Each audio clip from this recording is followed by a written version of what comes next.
Здравейте! В това наше ново видео ще поговорим за болки в областта на тибиалния мускул.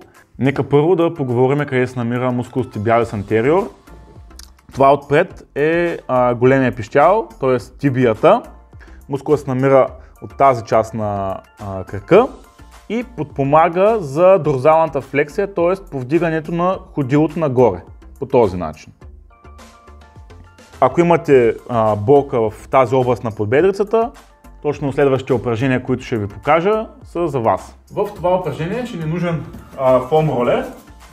Идеята на това упражнение е да мобилизираме и да раздвижим меките тъкани на мускула. Кръка се поставя от страната на мускула, не направо на коста, т.е. на тибията. Гледаме да поставим кръка в страната на мускула, т.е. за него работим. И по този начин слагаме се напред, отпускаме на фоам ролера кръка и започваме леко да масажираме, като натискаме надолу. Първо напред издаваме кръка, после назад. Ако имаме някакви точки с болка, ако сетиме някаква точка с болка, наблягаме над нея, пак натискаме, задържаме малко, може да раздвижиме и долу клезена, да направим дорзална флексия и продължаваме. Напред, пускаме назад. Това е от първото упражнение. Ако нямате фоам ролер, може да използвате също и тенис топка. Ще демонстрирам как се получава с тенис топката упражнението. Пак поставяме топката от страната на мускула, не на коста и предърпваме напред. В следващото упражнение ще поработим върху разтягането на тибиалния мускул, обратното на разтягането на прасеца, т.е. трябва да ни е в плантарна флексия глезена. Застанали сме по този начин с крака, стъпали на земята.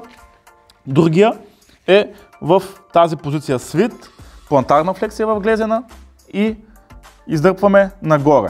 Като го разтягаме, задържаме 30-40 секунди, докато се появи напрежение и отпускаме надолу. Хоп, задържаме. Отпускаме. Това е от това упражнение, преминаваме към следващото. В следващото ни упражнение сме седнали, слагаме си една тежест на крака, в моя случай е една подовка, но вие може да използвате други неща, които са ви удобни. Слагаме подовката на крака, глезена е извън кушетката, леглото, няма значение. Тук работиме върху концентричното и ексцентричното движение на мускула, както и натоварването. Когато правиме дорзална флексия, т.е. да повдигнем нагоре глезена, се получава стягане на тибиалния мускул, задържаме малко и пускаме в ексцентрично движение, т.е. надолу, бавно и контролирано.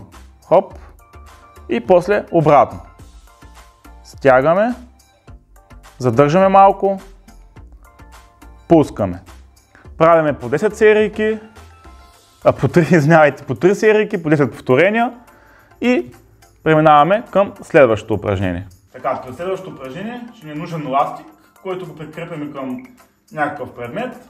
Правиме си примка за глезена, слагаме го на глезена. Упражнението е идентично като миналото, само че тук използваме еластик за съпротивление.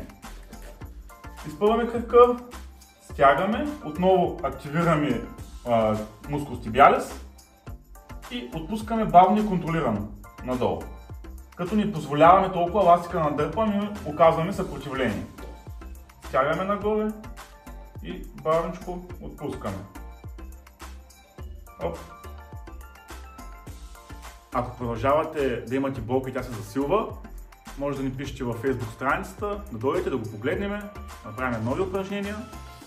Ние сме на среща да ви помогнем.